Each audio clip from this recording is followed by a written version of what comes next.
Okay. Okay, thanks. Okay, welcome everybody. Here we are, Baruch Hashem, for our pre-Sukkos Farbringen. We are doing this as a part of our systematic Avoda initiative, which means we have a program where everybody reads a page a day of 60 days from Reisim and Jacobson, and they prepare themselves throughout Elul and Tishrei for all of the upcoming Yomim Tovim.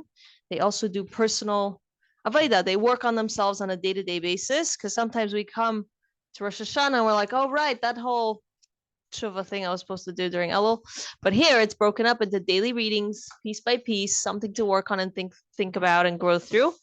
So as part of the incentive, we help people by providing them a journal and by providing them with prizes. And if I bring in, we usually do every 2 weeks, but this year we've just been overflowing with brachos. So we've done every single week, basically. And we'd like to congratulate everyone who earned their prize. I'll just make that announcement. The prize for today is a collapsible Negelwasser cup. Wow. It's we thought it makes sense for Sukkos as you're like coming in and out of your wherever you're meant to go. So some people travel, some people travel downstairs to their basement, to their sukkah, wherever they are. So we thought this was a great prize for today. We were, oh, hold on one second. I sent it to the wrong. Okay, our winners for today are Shelby Aronson, Ariella Zuckerman. Oh, wait 1 second. If my phone rebooted, so if I don't have your married last name, I apologize. Ariella Zuckerman, Rachel Greenglass, Tamar Flamer, Adina Lapine, Esther Citron, Esther Malka Cohen, Rita Cohen, Chaim Matasaf from Mahershkovik, Bela Kalandarova, Gula Notik.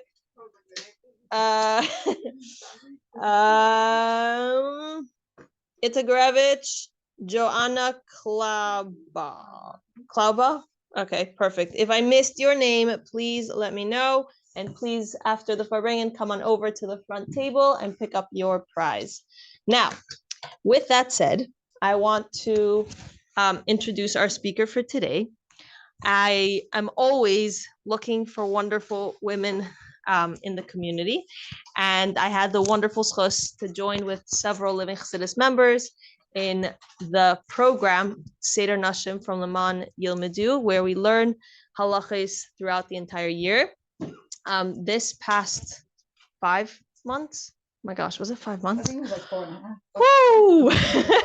This past very long time, we've been learning Hilchas Shabbos with Mrs. Samuels, and I had we just finished Mazel Tov. We just had our siyum, yes. And I had the wonderful Sukkos of meeting an incredible person. So all I could do was ask her if she would share herself with us. So here we are with Mrs. Samuels. Thank you. Feelings are mutual, that's for sure. If you want to, can you clip it onto your Sure. shirt? Okay. Yeah. Doesn't matter which way. Is it good? Yeah. Hi everyone. A good yantif, a good yar. Let's just go up and down and see who we're bringing with today. Some of you I know. Some of you I know your face, but not your name. Most of you I know your faces, but not your names. You're Adina Lapine. I think I do know you. Yeah. And you? Rachel Chana Tahir. Rachel Chana? Tahir. Nice. Esther Rachel. Yeah. Esther Rachel was part of our class, our Shabbos class. Yeah. What's your name? Gula Backer. Nice to meet you. Oh, so you didn't, oh, really? So you're my teacher. Oh, okay. I didn't even know that. Okay. I usually see the faces on Zoom, but oh, you okay. Whatever works. It's like it's so cool, the program, because you can do whatever works for you. Recording, Zoom, in person. And I also ate by me. Shira, right? Hi, Ruta. Hi, Ruta. You are Bela, right? Yeah. And my sister-in-law. Yeah. Yeah, that's how I know you. I knew you. Very good memory. All right. And you were my Naomi, student, yes. Naomi. That's right. Nice, Naomi. And you were in you're in Mechana. Yes. Your name I again have is. That's right. That's I know right. your daughter and I know your husband. Right. Beautiful. Okay. And you once came to us on Purim, right? Purim, yeah. Esther Malka. Esther Malka, right? Esther, you came with Esther Malka. Esther Rachel, right? Esther party. The Esther party, yeah, for Purim. How appropriate. Okay. So now we're coming. Michal asked me to speak about Sukkos, about Simcha, just like shifting modes from like my roasts and my chicken to a shear. So I didn't have so much time to prepare, but I teach this and I just, will sort of shop around the shelves of what we learned over the past while and share it with you. There's so much to share coming on to Sukkos. Sukkos is not randomly after Yom Kippur and Rosh Hashanah. It's not like, Hashem couldn't have like divided it. So like we don't have to cook everything in 1 month, but it's not about that. It's about, there's a connection between the fact that Sukkos comes 4 days after Yom Kippur.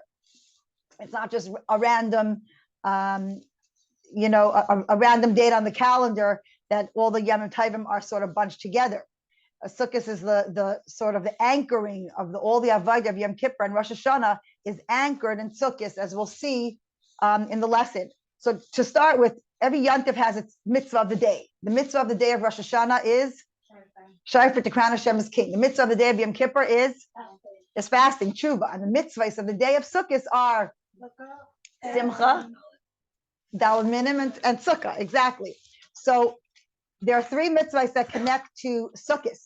We'll go through each one and share different anecdotes and lessons and halachas, messages of each one. So we get a little bit of everything. So let's start with the first mitzvah, which is Sukkos. Sukkah is the primary, one of the 3 primary mitzvahs of Sukkos. We know the mitzvah of sitting in the sukkah is a mitzvah asa midairaisa. The sukkahs teishvu shivas yamim. Sit in your sukkah for 7 days. Women are not obligated to sit in the sukkah al pi halacha because it's a positive commandment with a time frame. Mitzvah asa shazman grama, and therefore women are exempt from sukkah. But if a woman sits in a sukkah, I give my girls a multiple choice. Does she get the reward and benefit? Yes, no, or of course? Of course. Of course. We should look to add light. Of course we get the benefit. We don't have to if there's 10 men and 10 women and there's only 10 spots, so the men sit in the sukkah. But if there's room for us, we should look as much as possible to be in the sukkah, and we get the benefit and the mitzvah of being in the sukkah. As the Rabbeim explained, there's the strong godly light called Makifin Debina that is in our sukkah, and we want to take it in as much as possible. So of course we get the mitzvah. We know our minhag in Chabad, it's the halacha, the basic halachas of sukkah is that for a shahakal ha'etz and hadama, you don't have to sit in the sukkah, a man. Hamitzta'er pater min hasukkah. If the sitting in the sukkah causes you tzar, like the weather is bad, you are exempt from sitting in the sukkah. This is for men, which means a man doesn't have to wait 3 hours to get to his destination, to the amusement park with the kids, to eat his apple in the sukkah there. He could eat it in the car. He doesn't have to drink his Coca-Cola outside. Doesn't have to run down 6 flights of stairs to drink his orange juice. He could stay in his kitchen and drink his orange juice. Halachically, he's 100% okay with that. Okay, but with doing that. And also if it's raining, besides the first night of Sukkot, which is the strongest mitzvah aseh, besides the first night of Sukkot, a man does not have to eat outside in the rain. He's completely exempt. We, minhag Chabad is, we are very careful, exceedingly careful, to eat in the sukkah, even for those foods that we don't have to eat in the sukkah for, and even if the weather is bad. Halacha actually calls somebody who does not eat in the sukkah, eats in the sukkah when he doesn't have to, a chassid shaiteh, sort of a foolish chassid. So the Rebbe Rashab said, better to call me, I'd rather be called a chassid shaiteh, but not give up sitting in a sukkah, which means call me whatever you want, but I will not give up the mitzvah of sitting in a sukkah. That's how dear chassidim hold this mitzvah. And we'll do a very interesting sikh on that in a few moments about the dearness with which we keep the sukkah. We know the nice sukkah, the decorations of the sukkah. If you go to other neighborhoods, my kids were in Borough Park the other day. They're selling lulavim and esregim, and they're selling decorations. Here, we're not selling sukkah decorations because no one's buying sukkah decorations besides the kids' chain arts and crafts that they make, or a picture of the Rebbe. There's nothing hanging in our sukkah. The world is very into nice sukkah. We have to beautify mitzvahs. Where's our nice sukkah? So our nice sukkah, what? Nice. Nai means beautiful. Decorations. Nai, like na'eh, is beautiful. So nice sukkah means sukkah decorations. Our minhag is not to decorate. And the Rebbeim said that the reason is because the sukkah decorations are the guests that grace our sukkah. And our sukkah decoration is the carefulness with which we keep the mitzvah of sukkah. When a chassid sitting in a sukkah and it's pouring rain going down his back and his food is getting ruined and it's windy and he's with his hood on, there could be no nicer sukkah decoration than that. When someone's running down 6 flights of stairs with his cup of oranges, by the time he gets to the sukkah, there's no oranges left in the cup, and he's drinking a sukkah. That is no more beautiful sukkah decoration than a chassid, than a yid who's doing the mitzvah with the hiddur mitzvah that our rebbeim, the bar that our rebbeim set for us. So that is our nice sukkah. If your kid wants to hang up something, it's okay. Like my students ask me, is it okay? Is it an aveira? It's not an aveira, but we don't do it for this reason. It's deeper. It says the pasuk in the Torah that is the source of sukkah is Sukkos Teishvu Shavas Yamim, and there's a known halacha that we learn from that. Teishvu means to live. Teishvu ke'ein taduru, that whatever we do taduru in our dira, in our homes during the year, teishvu, we should do it when we sit in our sukkah. Like if normally at home after I'm done my meal, I sit and read the book in the sukkah. Of course, it should be an appropriate book. If I normally daven in my living room, daven in the sukkah. If I normally have a conversation at home, of course, a proper conversation, do it in the sukkah, which means hang out in the sukkah. Whatever, it's not just we eat and gobble the food and go in, but we should hang out. We should enjoy the light and the holiness of the Makif and Debina. That's the idea of Sukkos. It's a place that we should enjoy being in and appreciate the holiness that's in it. It's interesting that Sukkos, we sit in the sukkah, the Sfarim say, at a time where farmers are very financially independent, like financially secure. There's a time of year that a businessman has the most money in his bank account, after a certain time of year, after he paid all his bills, he paid all his workers, and now he has the most money. It was after the busy season, so he has his bank account is pretty overflowing. It's not on dry at all. It's overflowing. Full time is a time where a farmer's bank account, so to speak, is overflowing. We just came from spring, summer, where we filled the silos with the crops grew in abundance. And now the farmer is very financially comfortable in the fall time. He's very secure financially. That's precisely when we go out and sit in the sukkah at a time when we're specifically financially secure, to show that with all our financial security, Hashem is a zon and mefranis. We go out to the elements, out to the open where we're sort of vulnerable. At home, you're comfortable. Outside, you're vulnerable, to show that at the end of the day, with all the money a person has, Hashem is a zon and mefranis lakal. Hashem is the one who provides and gives a true security, financial and other security. We mentioned before that Sukkos comes after Yom Kippur. It's not random. There's so many sichas and maimarim on it. We did the Avodah throughout Elul. Shuvat Tfilat Staka. Rosh Hashanah, we crowned Hashem as king. We connected him by blowing the shofar. Asar Simei Tshuva and the Avodah that comes with it. Yom Kippur and the Avodah that comes with it. The Nefesh, Ruach, Neshama, Chaya, Yechida. The 5 levels of our Neshama got intimately connected with Hashem. When finishing with Ne'ilah, when we and Hashem were locked in together in the most close way, not locked out, locked in. That's Ne'ilah. And the highest time where we connected in worked so hard to connect to the Eibishter, and the Eibishter reciprocated and gave us an amazing year, stamped us for a wonderful year. And Hashem is so pleased with our Avodah. We're pleased with each other. Hashem, when you're happy with someone, you love what they're doing, you just hug them. That's a sukkah. It's a Hashem's hug. It's a chibuk. It's Hashem's hug that he hugs us with. The 4 walls of the sukkah are the hug, the loving hug that Hashem embraces us with, because coming on the heels of Rosh Hashanah Yom Kippur. So of course it's connected. Sukkot is so connected to Rosh Hashanah Yom Kippur. It's like the climax and the result of our avodah Rosh Hashanah Yom Kippur come to a head on Sukkot with our chibuk. So of course we want to be in Hashem's embrace as much as possible. We have the Oshpizim that visit us every day in the sukkah. So it's the regular Shpizim like Avram, Yitzchak, Yaakov, Moshe. There's different opinions of who it is, but I think it's one of my mental blocks. I can never know the order, but let's look. Yes. Yeah, Moshe, Aaron, Yosef, David. Yosef comes after. That's right. So it's Avram, Yitzchak, Yaakov, Moshe, Aaron. Thank you, Esther Rachel. Moshe, Aaron, Yosef, David, and the Rebbe added Shlomo HaMelech. Right, and Mashiach is Simchas Torah, and then is Shmini Atzeres. Yes, so there's like the whole shach of Atari on that. Like there's different opinions. It's a good question. I have to look into that. They correspond to the Sphira. So there's a lot of Chassidus on this, and then there's a Chassidish Shpizim that come with the regular Shpizim, the Baal Shem Tov, through the Frierdiker Rebbe, and then Simchas Torah is the Rebbe's day. Now, every single day, the Shpizim come to our sukkah. Just the guests of honor on that day are the respective ones. Like Avram and the Baal Shem Tov are the first day.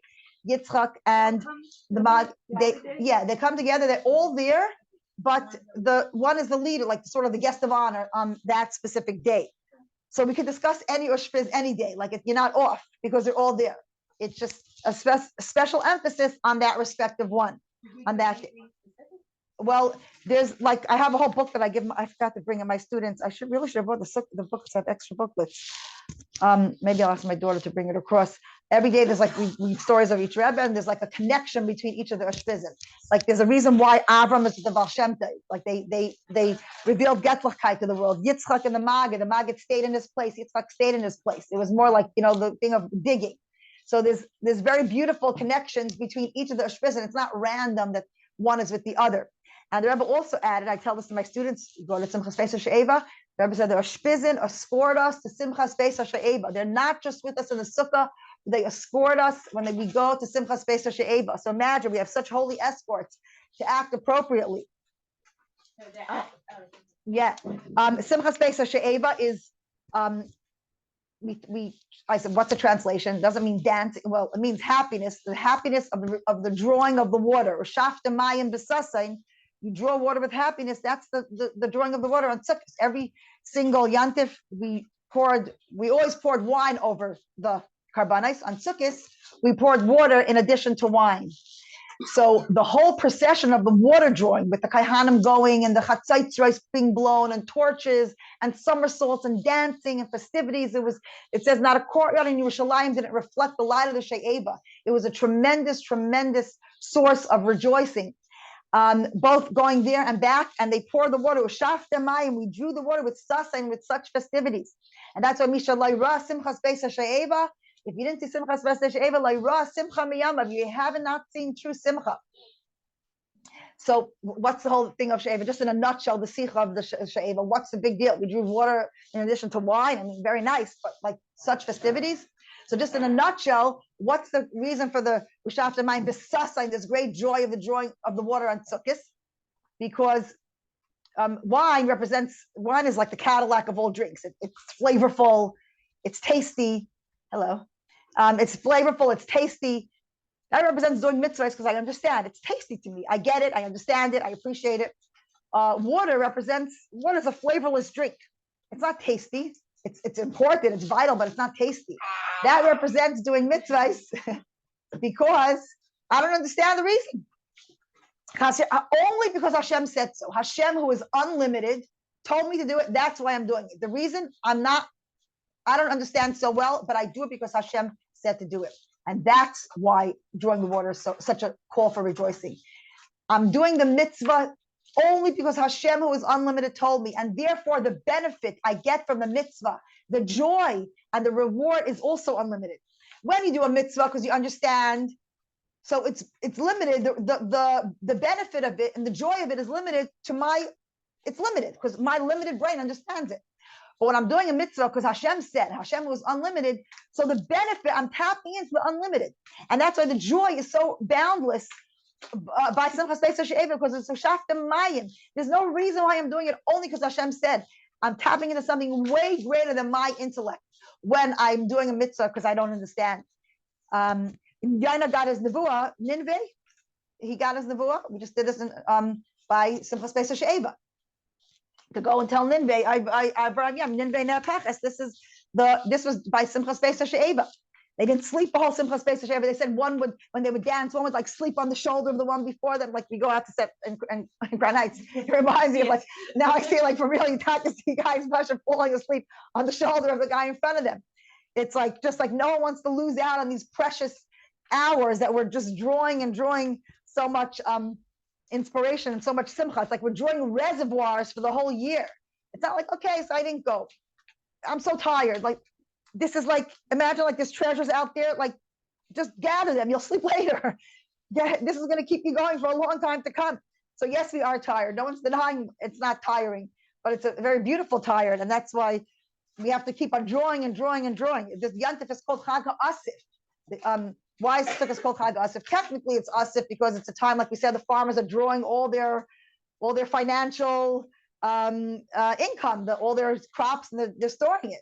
A time of before the winter of gathering. But the Gashmis reflects the Ruchnius. Just like farmers gather in the physical sense, also in the Ruchnius sense, we are gathering. Just gather buckets and barrels. Keep on gathering. Keep on. There's so much in this month. Just bend down and pick it up. All you need is an empty barrel. It's all you need is an empty cup and the desire to want to do it. And then you have reservoirs and reservoirs to keep you going through the long winter days. So you're, day in, day out, monotonous schedule. It's a time of asif that we just should draw and draw and draw. What an amazing time we're in now. Yeah. If we don't see the actual, welcome to Chapel there, but other years, we're not seeing the water being poured. So where's the simcha coming from? Just because it's nonsense. Well, first of all, it's like what we read about the Kohen Gadol on Yom Kippur. So first of all, to commemorate that time, to remember, and most importantly, it's to look forward, to show our emunah, our yearning. That's the main diak. Good question. Sukkah, just an interesting thing on Sukkah. The Sukkah Samach Rav Hey. That's the halacha of it has to have at least 2.5 walls, which is the hay. It has 3 walls is better, which is the chaf, and 4 walls is ideal, which is the samach. Nice sukkah we did. It says that sukkah is like a glimmer of the sukkah of Yemaisa Mashiach, like harachamanu yakim lanu asukas david hanayfelas. We say that in benching, sitting in the sukkah is a glimmer of. It's a taste. We get a taste into the sukkah of Mashiach, into the times of Mashiach. The second mitzvah of Sukkos is Lulav and Esrog.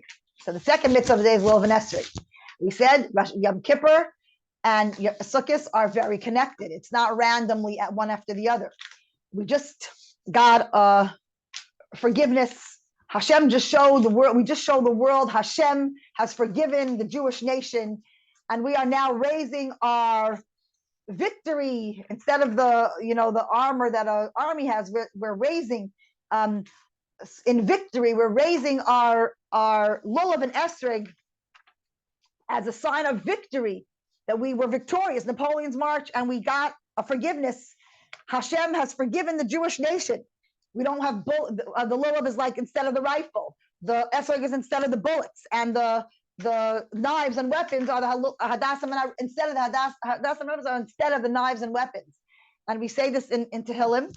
I think it's from Shabbos davening also. Az yiranenu kol atze ya'ar kiva Hashem l'shpait.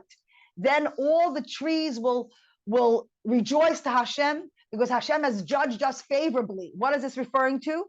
The arba minim that we bench, the trees, which are the arba minim that we bench on Rosh Hashanah, on Sukkos, is because Kibah Hashem l'shpait, Hashem has judged us favorably, and these are weapons of victory that we are waving, Nanuim. When we're waving them, it's like the weapons of victory, the flag of victory that the winning team waves when they win. These are the Nanuim, and the Lulav and Esrog is that flag of victory, the victory flag after the incredible Avodah of El, Rosh Hashanah, and Yom Kippur. Right. Can you repeat what each one represents? Yeah, so the lulav is instead of the lulav is instead of the rifle. Yes, the esrog is the bullets. Yeah, and hadasim and arabbis are the knives, like the weapons. No, hadasim and arabbis are like the spears and knives. If you're talking about the flag of victory? Where does the flag of victory start? Like the minute of his waving flags and stuff. You know, I can't tell you for sure, but based on what I learned and know, I would say it's very much connected. It's also a flag of victory. It's so brilliantly intertwined, all the Tayvim. That's a good question, but I would imagine, I could guess. Like I said, I don't know for sure, but I would guess that it's definitely connected to the same thing as the Lulav and Esrog. So also the Lulav and Esrog, there's a couple of halachas that we learned from the original. Lulav and Esrog is a mitzvah midaraisa. Also, it's from the pasuk L'kachtem lachem b'yom harishon pri eitz hadar kapos tamarim ba'anaf eitz avos va'arvei nachal. And you should take for yourselves on the first day, starting from Tesvav, kapos tamarim the lulav, kapos tamarim pri eitz hadar the esrog, va'anaf eitz avos is the hadassim, va'arvei nachal is the arabais. So there's a few halachas, there's tons of halachas learned from this pasuk, but a couple main ones that the lulav and esrog has to belong to you. L'kachtem lachem. Lachem means it has to be mine. That's why if someone is you're using someone else's lulav and esrog, you give it to them and say matana amanas lahachzir. This is a present in order for you to give it back, which means a present makes it mine. Right now it's mine. You're giving to me as a present. A present is I have ownership over a present. So if let's say you're not home and my girls went to seminary, they would like they sort of like borrowed it from someone. And actually my daughter's like seminary. They said like, I hope we did the mitzvahs of Sukkos. Like they once went to Bachram, we were doing the same, like, could you do the time with us? We don't have a lulav and esrog. Like, you're like alone, single girls, like, so like you said, say matana amanas lahachzir, and then it's yours. So no, every day. Mostly the first day. No, but you have to say matana. If you take a lulav and to bench, you should say, the person giving it, you should say that. Because there has to be lachem. Does a wife do that first? No, so a wife and a husband, okay, officially when a husband buys it, he buys it for the family, but like my husband always tells me that I'm like, And that's what we always do. He's like, Yeah. okay. Okay. I'm like, you want to say to be safe, but really, I mean, he's buying it for the family. So I know my husband does tell that to me and the kids when he gives it to them to bench. So that it's like purely yours. Lachem, it's lachem. Also, we learned from that, it says, which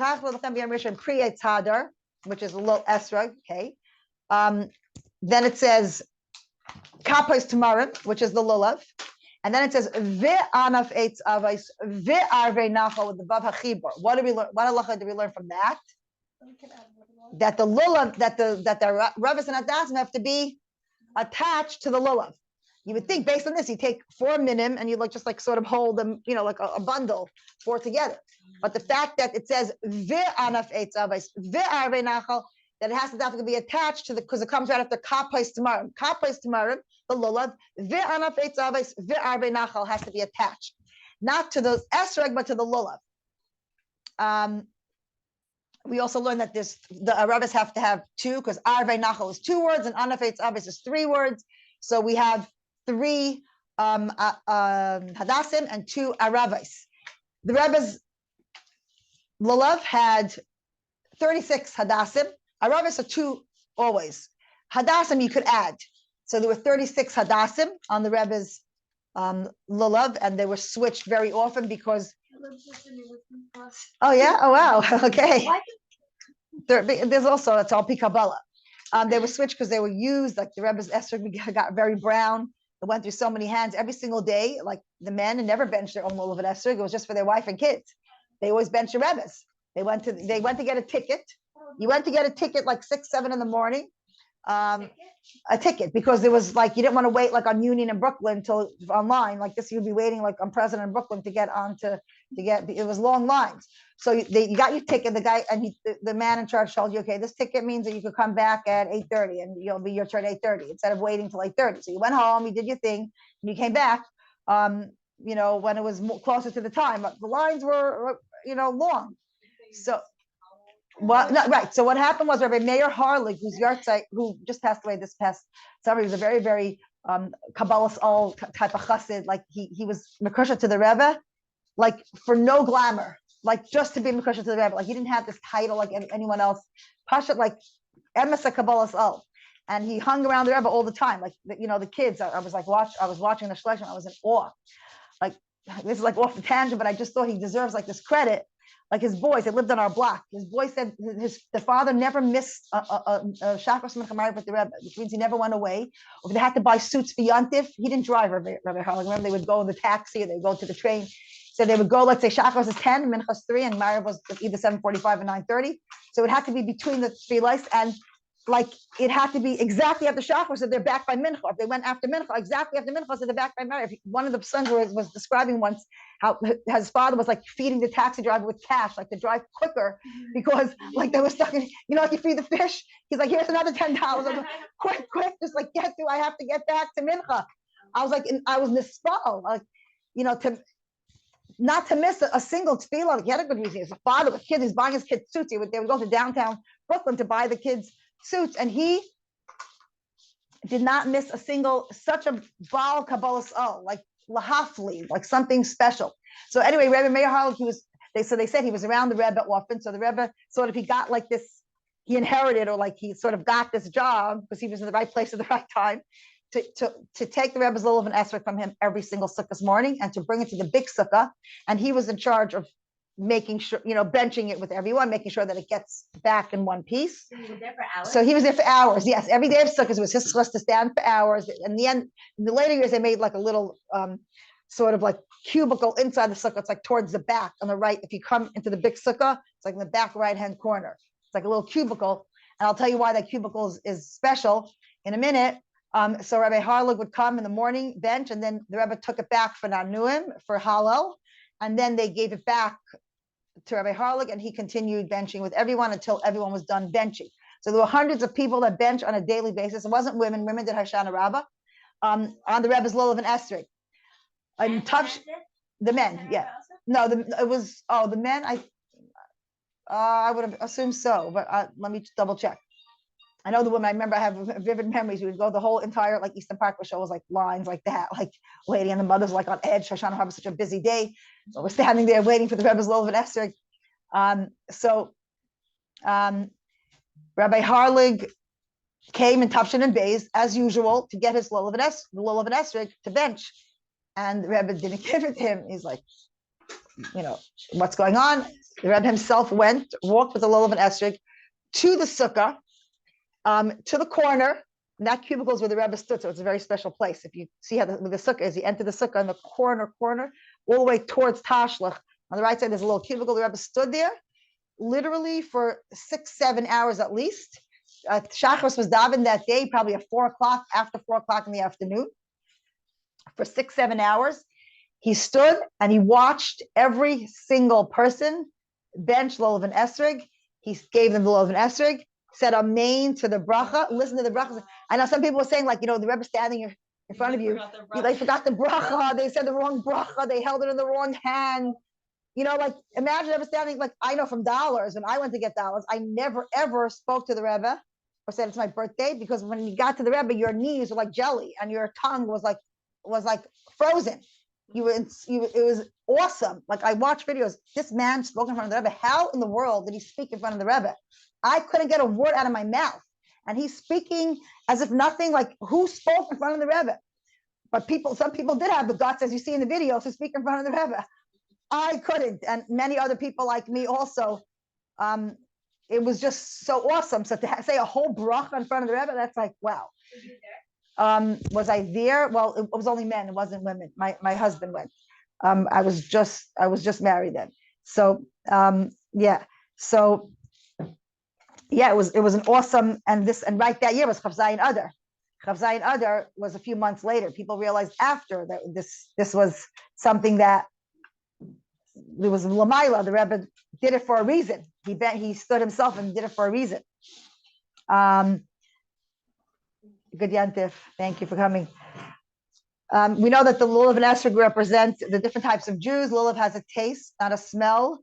That's a date tree. A date tastes good, doesn't smell good, doesn't smell anything particular. It's a Jew who learns Torah and doesn't do and excels in learning Torah and not necessarily in doing mitzvahs.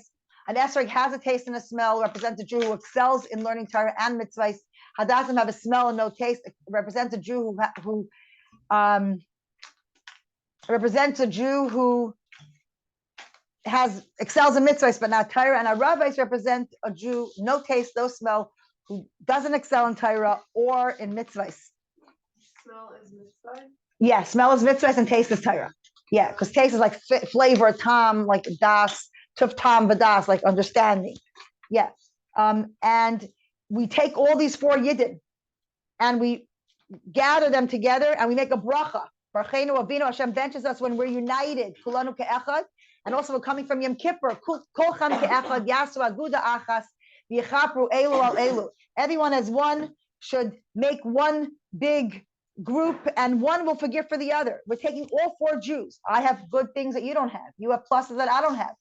We're uniting all 4 Jews, and I'm forgiving for your Averis, you're forgiving for my Averis, because we're all one big body. And that's the beauty of unity, that what I'm missing, you make up for, and when you're missing, I make up for, because we're all united. And that's what it does, that we sort of like finalize that forgiveness of Yom Kippur by uniting all Jews. And if one Jew wasn't worthy, the other Jew makes up for his not worthiness and he becomes worthy. It also represents the different parts of our body. We're taking every fiber of our being and serving Hashem and making a bracha. The spine is the lulav, all the bones. The heart is the esrog. The hadasim are the eyes, and the arabis are the mouth. We're uniting our entire being to serve Hashem. That's another aspect of the lulav and esrog. We know also the lulav. We say the bracha asher kedishanav v'imtzesav v'tzivanu al netilas lulav. Why not al netilas esrog? That's really the more expensive one, the one that has a taste and smell, the one that's the most beautiful. Why is it on the bracha dafka on the lulav? Oh, the lulav has taste and not a smell. Because it's technical. Like we're thinking like Hasidic, like deep. Like I'm gonna tell you a real nigla answer. And the answer is this is a nigla, pure nigla. It's yes, because it's the tallest. And also it has majority wins. It has the most minim on it. The esrog is alone. It has the most united minim on it. It's united with other minim. That also shows the power of unity. It has the hadassah rabbis and the lulav. That's a technical. There's I'm sure deeper, but I'm giving you the halachic nigla reason. I know, but like used to like when we hear like this, we're like, what? That's it. Okay, I'm sure there's reasons. And my daughter I was preparing. My daughter was like, Ma, she was like reading. She loves that book. Not A Day to Recall. It's you know the blue book. It's called Days of All Days. Yeah, it's an incredible book, really. So she was reading it. She said, oh, she's just reading. She chanced upon a page and like she opened it up. She goes, no, look what it says here. It says that Rosh Hashanah is like the Kabbalah's panim. Yom Kippur is like the chuppah, and Sukkos is like the wedding celebration. You heard that? Oh, so it says wedding celebration. So it's like it's all connected. It's all one big avodah that's very, very much connected one with the other. You know, we're with the photographer. Yeah, it's getting more exciting. Yeah, yeah.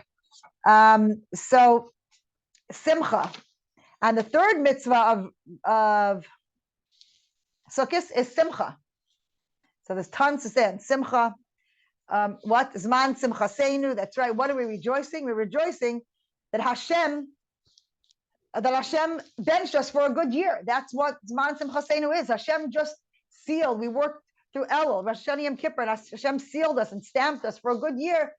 We burst out in song, and as soon as Yom Kippur is over, the Rebbe already says, "Good yantif, good yantif, good yantif." You see the breaking through of the tshuva, the more serious aspect, right away. Right straight into the simcha without even a break. That connection of that happiness, that thankfulness right after we get the forgiveness. And even on tshuva, like you know that tshuva is a serious situation, but a chassid, by the breakthrough of chassidus is that tshuva by a chassid is mitaych simcha. That used to be tshuva was only a bitter situation. It was like mariros and crying. What's a breakthrough of Chassidus? Chai Elul. Chai Elul is Alter Rebbe's and Baal Shem Tov's birthday, and that represents what Chassidus is all about. Elul represents tshuva, and Chai represents simcha. It brings simcha into tshuva. It brings that tshuva need not be done with mariras. It could be done with, and it should be done with happiness. Chai simcha into Elul into tshuva, and we see by Napoleon's march You notice the Rebbe danced by Napoleon's March. Okay, the Simchas Torah is unparalleled, but Napoleon's March, the Rebbe danced much more. He danced, actually physically danced much more than by Simchas Torah. Simchas Torah, the Rebbe would clap a lot, and it was a tremendously happy time. But Simchas Torah, Napoleon's March, the Rebbe actually stood on a chair like a teenager and jumped up and down like a 15-year-old, literally actually dancing, not just standing and clapping, but dancing. This is like the breakthrough, like the shifting from the tshuva, and then the happy outcome that just bursting forth into immediate simcha because of the happy outcome. So we see the dancing even more in a certain aspect by Napoleon's March than we do on Simchas Torah, because it's it's the time of the shifting, like the emerging, like when the baby's born, it's like that's like the height, and then like of course you're happy your whole life with the baby, with your child, but it's that emerging from like the pain and that to the relief. Like no one knows what relief is until no, I have to have. I said nobody knows what the word relief means until you have a baby. Like nobody, and that's exactly yeah, and that's exactly what it is. Like the relief is like incredible. And that's the dancing of Napoleon's March. And of course, it doesn't stop. It continues to Simchas Pesach Evet, Simchas Torah. Absolutely. So that's Simcha. So on Simcha, we could talk for hours and hours. Just a few things on Simcha, just because we're going into Zman Simcha Seinu. Simcha has the same letters as Machshava, where a person's frame of mind, when a person has a happy frame of mind, when his frame of mind is healthy, that's when he's truly happy. A happy person is not necessarily someone who just jumps up and down and cracks jokes. A happy person is someone who has inner serenity, who is happy. He has inner joy. He has inner peace. That's true happiness. Not necessarily someone who's giggling a whole day. It's Yimachshava. It's a very inner thing. Simcha is also what? Simcha Paritz Geder. That's right. Simcha breaks boundaries. Ain't Simcha Kataras Hasfekas. There's no greater happiness than when you're not in doubt. You know what the most annoying or like most not liberating feeling is when like I have to make a decision. This, that. It's a killer. It's like you're not happy. You're very stressed out. The minute I made that decision, I know this is the right thing. You're like free. It's true inner happiness, and that's why a from Jew is the happiest, because there's no doubt. Like you're not like if you don't have Torah, should I do this? Should I wear this? Should I go here? Should I eat this? With Torah mitzvahs, we have a guide. This is what we have to do. It's clear. There's clarity, and when there's clarity, there's happiness. Also, Simcha has Sameach. Sameach, the same letters, Tzaddik and Sin, are interchangeable. When a person's growing in a growth mindset, that's a happy mindset. When a person's giving, he's happy. The happiest people are people who give. If your whole life is, what could this person do for me? What could that person do for me? And why is this person not helping me? That person, that's opposite of Simcha. Simcha is when you're growing, you're giving, you're reaching out. That brings real Simcha when you're helping other people. Simcha is also chayas, energy, something alive, alive, something alive, niceas atzmai. It carries itself. That's why a dead person is much heavier than an alive person, because chay, niceas atzmai. You're light-footed. When you're alive, you're just segate, and you're light-footed, and you're simcha.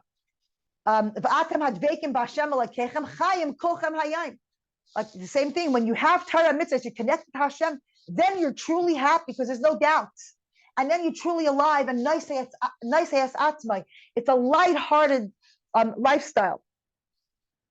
Now, and as far as Simcha, the height of Sukkos is Simchas Torah, and that is we're rejoicing over the completing. Oh, I forgot this. Now, this I must say, the completing of the Torah cycle, the learning of the Torah cycle, and that's what we're rejoicing. But it's like the height; it's that reservoir that we're tapping into for the whole year.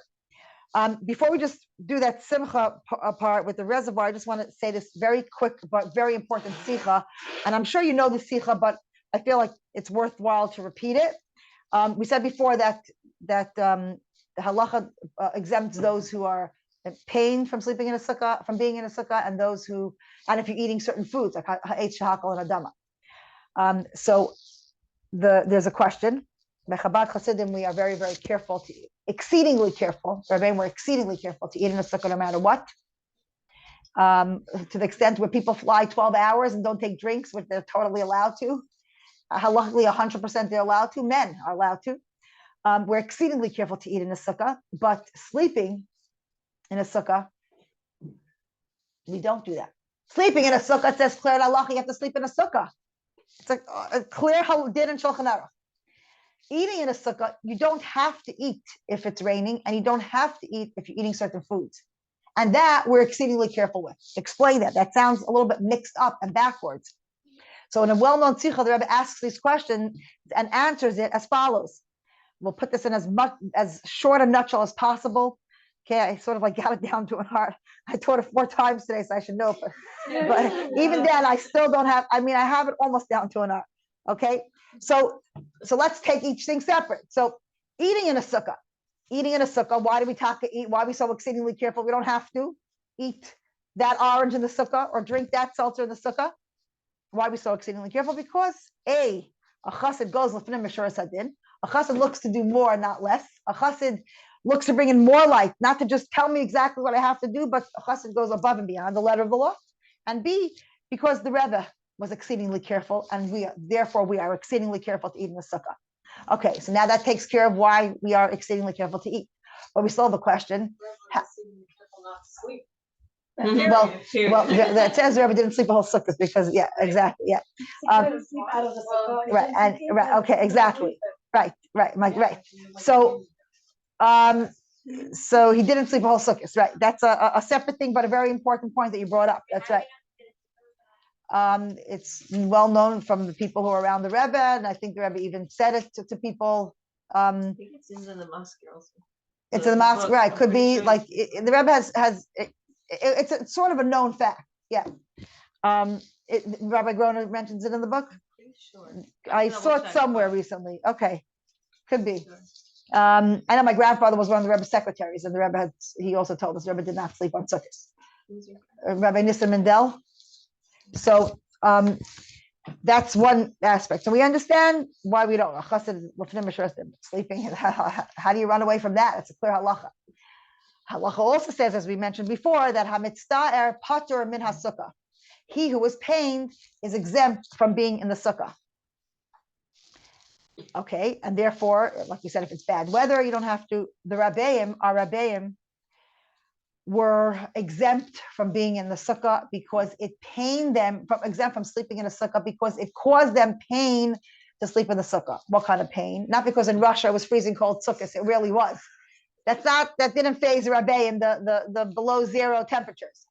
It's because, like you said, the Makif and Debina, the Mittel Rebbe explained there's a very strong, powerful, godly light of the sukkah on Sukkos called Makif and Debina.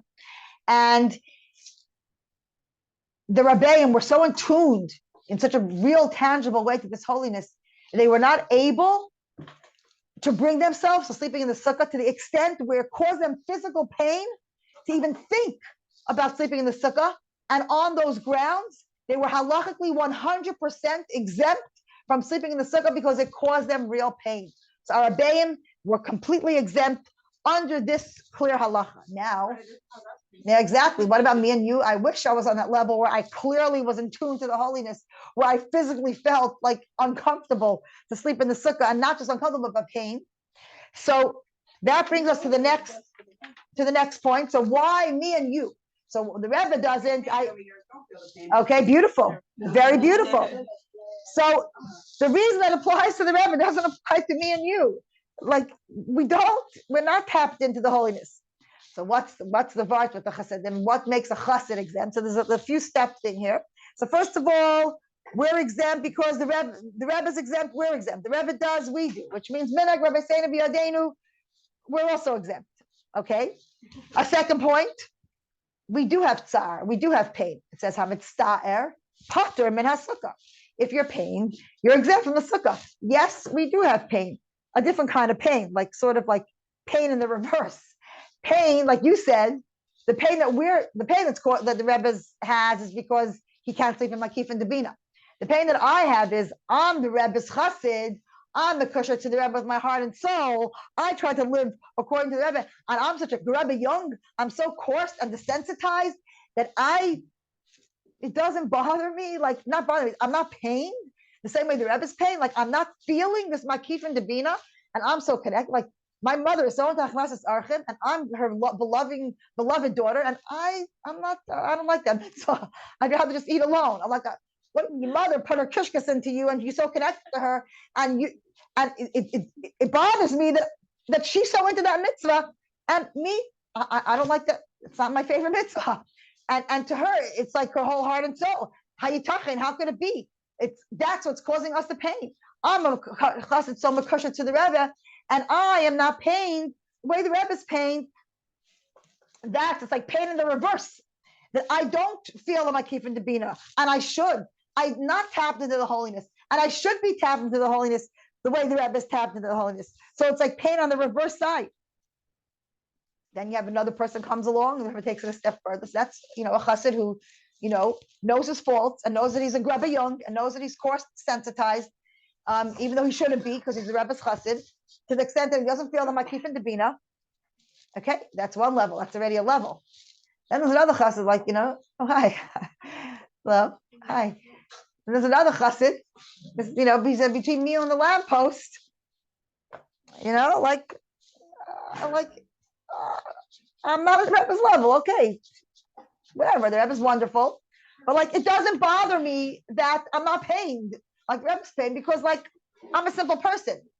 I'm not a tzaddikus. It doesn't bother me that I'm not pained.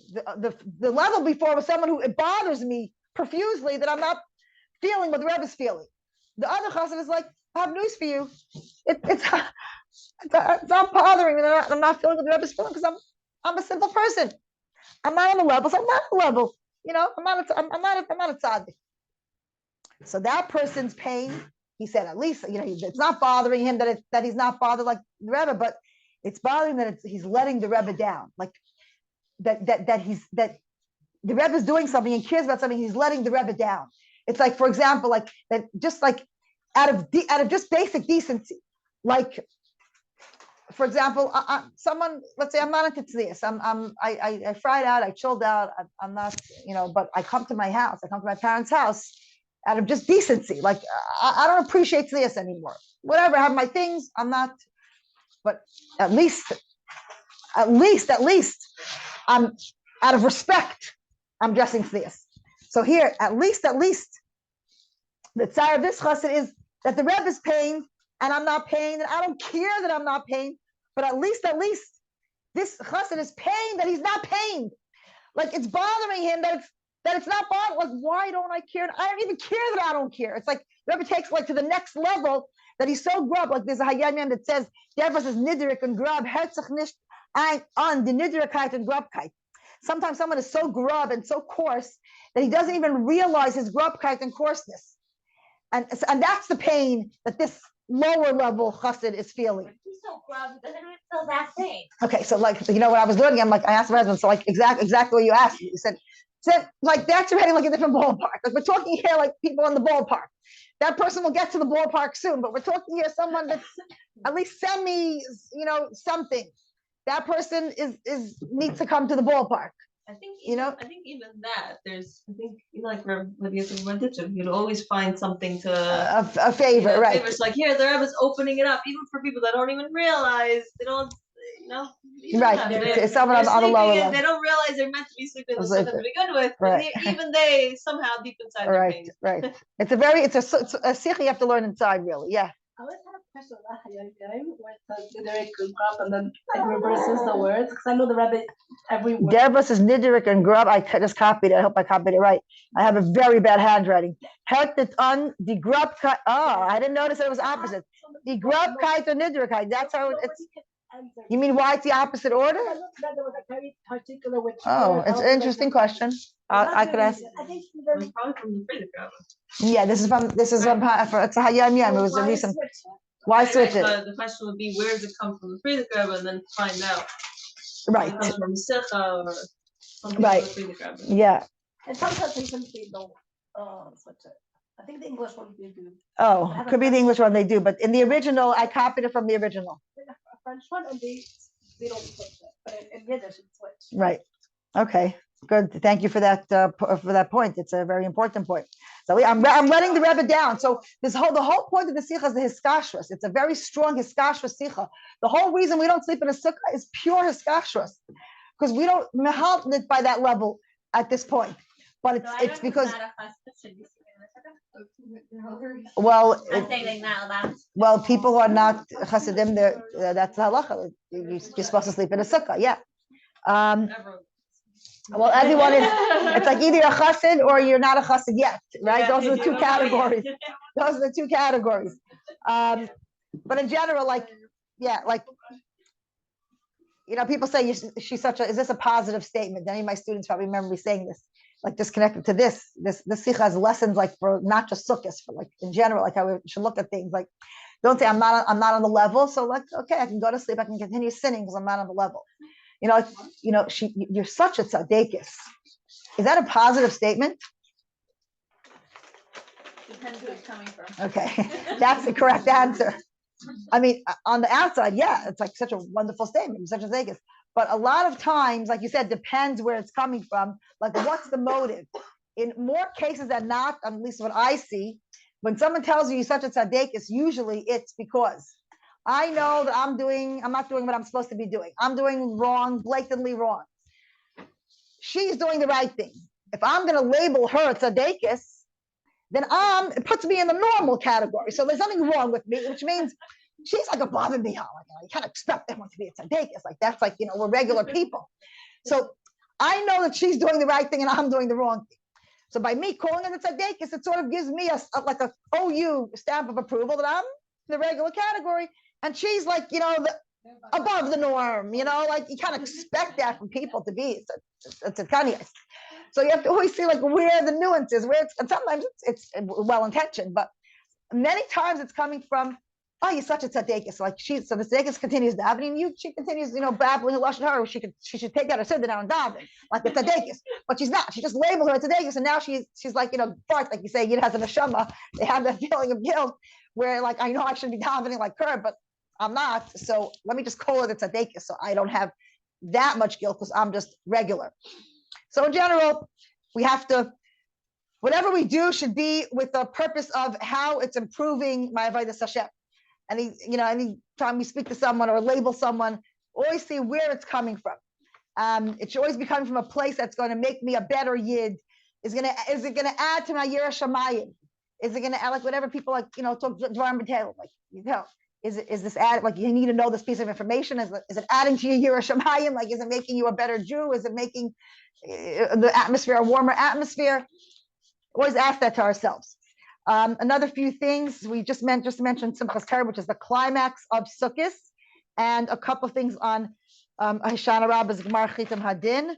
That it makes good on what we were judged for in Yom Kippur for a good year. It makes good on the good judgment. There's an interesting thing on Shmini Atzeres. We say Mashiv Haruach Umayrid Hageshem, where we're benching, where we're thanking Hashem for bringing the rain. The rainy season is being ushered in. Mashiv Haruach, you're bringing the wind and you're bringing down the rain. Okay.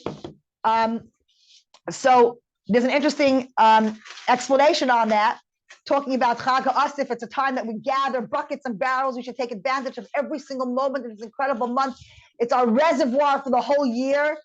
So Mashav HaRuach, take the ruchnius of this incredibly ruchniistic month of Tishrei, Umayrid HaGeshem, and anchor it to Gashmias. Take it, bring it down. We have to pack our bags, Yaakov Halach Ladarkai, pack our bags and bring it down to the everyday life, so that when we're on this drab day in Teves, or this, monotonous day in Cheshvan, where it's like, the day in, day out, take out your shopping bag, the Mashav HaRuach, and use it. The happiness of Sukkot is a reservoir for a whole year. That's why we can never get enough of going to Simchas Pesach She'eva, never get enough of joining Hakafas, never get enough of our bring-ins. That's what we're doing now, because these are reservoirs that we're packing. I always read this to my students at the end of Tishrei, but not all Hasidim who came to Liadi to spend the holidays at the Alter Rebbe were learned enough to comprehend his profound Maimarim. One Shmini Atzeres, a simple laborer, approached the Rebbe after having toasted l'chaim several times, because otherwise you don't approach the Rebbe with such a question, as customary in the joyous festival. Please understand, Rebbe, he said with uncharacteristic boldness, because he was drunk. I cannot grasp your teachings about the lofty nature of the day. Would you kindly explain to me in a simplified manner that I too could appreciate this loftiness of Simchas Torah and Shmini Atzeres? I don't understand these deep Maimarim. So the Rebbe made it very simple for him. The Rebbe rubbed his forehead and gently replied, surely you are familiar with the preparation of tea essence.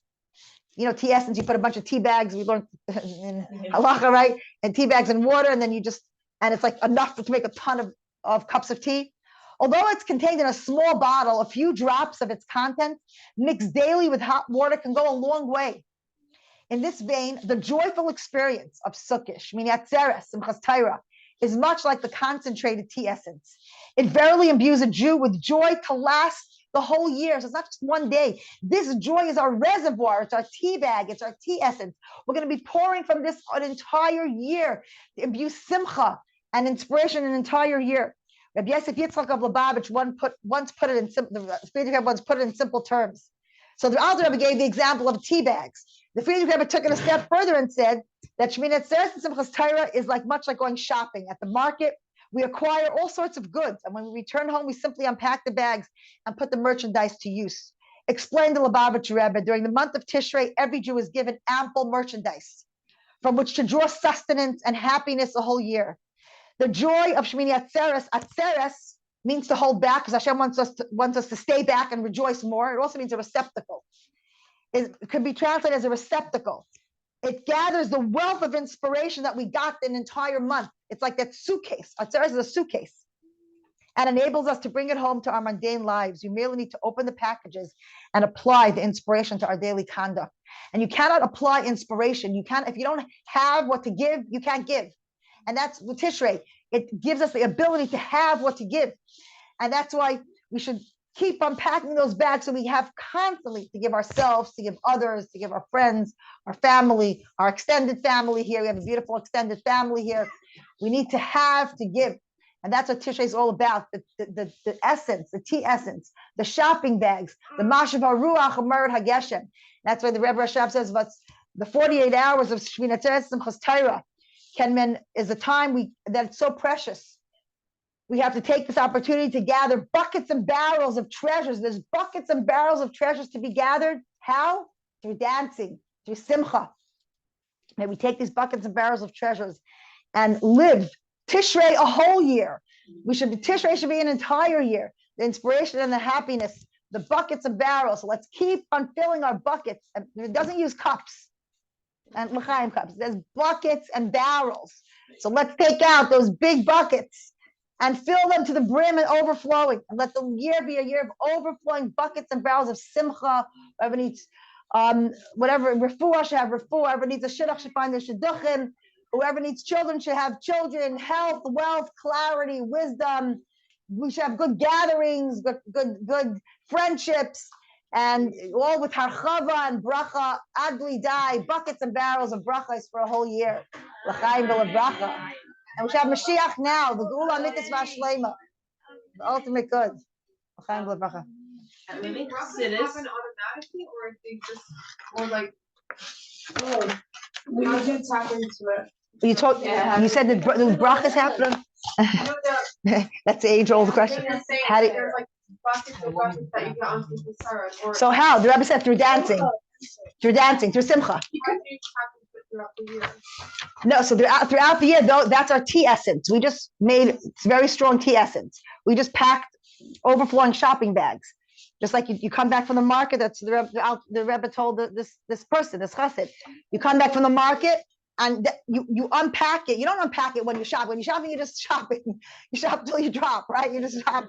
Then you come home, and that's when you take, oh, this shirt, hey, this thing. That's when you really are enjoying your shopping. Now, imagine like you have the story with the king, like go to the treasure houses. No one's thinking whether it's treasure time. Let's just pack. When you go home, wow, look at this time. Look at this trip. That's when you really enjoying it. So the more we took, we packed it in during this opportune time, the more we're going to enjoy our diamonds when we come home. How do we pack it if we're not going to, just if we're not going to? If we're not going what? Yeah, how do we unpack it? Like, how do you, like, you know, it's How do a you great pack it if you're muscle. not What's So that's the thing. If a person celebrates Tishrei, is like lives with the Rebbe, then it overflows to the whole year. It's not just, it doesn't just stay in Tishrei. I don't know, here, living in Crown Heights, like that's an easy question to answer. Like Ashreinu that we live here in Crown Heights. There's always like that Tishrei, mini Tishrei feel. There's living Hasidus, there's Shiurim, there's, even if you're home, there's, online, there's like a whole reservoir of like just inspiration. Like you don't know where to turn first. Like Shiurim, podcasts, things like you could, like I go to sleep like listening to Shiurim in my ears. Like it's just incredible. Like you never had that. You have to like sit at a shiur. Just living with the Rebbe is the way. Continue, like one of the things the Rebbe gives us brachas for on every Yom Kippur is va'atayv, good gatherings, and that's really the key to everything. What a Hasidic Farbrengen could accomplish, nothing could accomplish. That the good gatherings, and what does mean good gatherings? What does that mean? It means the wisdom to join gatherings. Because when you join Farbrengens like this is what keeps each SAI, we each inspire each other, and we each help each other tap into those reservoirs. So that's why good friendships, good gatherings are so important. And that's why living Hasidus is such an important thing. It's like such a vital thing. Like you feel bad for the people who are not tapping into that. There's actually a story in one of my booklets about, he writes in the Mishpacha, Ron Eisenman, he writes every 3 weeks in the Mishpacha, Shul with a View. You ever read his articles? Yeah. So Ron Eisenman, Show the View. So it was a Sunday. So you want me to read this article to you? Or are you too tired? Sure. Okay. It was a Sunday after Simchas Torah, and one of my congregants came over to me and said to me, with a groan, Rabbi, I bet you're happy Yontif is over. You must be overjoyed that your busy season has come to an end, and now you don't have to deal with this whole Yontif thing. You can relax. Aside from the fact, he's not a Lubavitcher, but Lubavitch is inspiring the whole world. Aside from the fact, learned years ago, there's no such thing as a non-busy season for a Rav. I was taken aback by the question. What did he mean when he said I should be happy Yontif is over? And why the krechts? Are we secretly or not so secretly happy that we don't have to deal with another 3-day Yontif, another chicken to clean, another thing, are we thrilled that we don't have to go out to the sometimes damp, sometimes cold sukkah? Are we overjoyed that all our relatives and in-laws and outlaws have finally gone home? As I stood in front of this man contemplating how to answer him, I recalled a story related to me many years ago. So again, appreciate what Yontif is. Yes, it's hard, but no pain, no gain.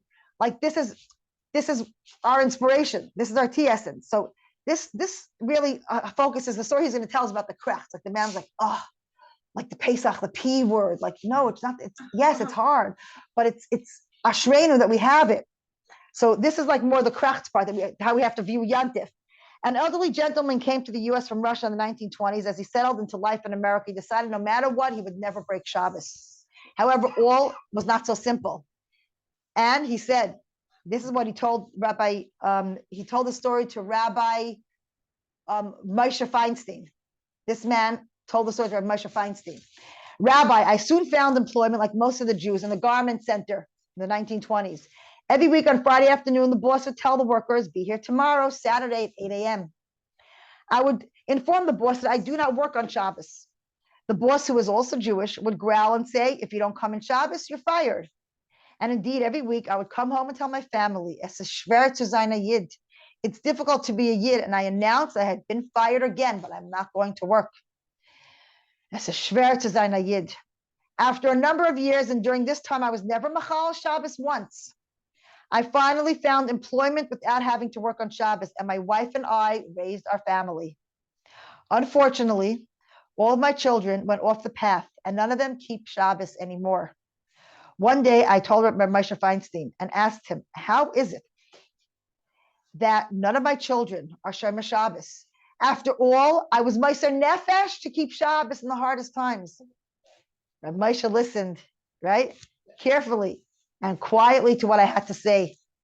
And asked me just one question.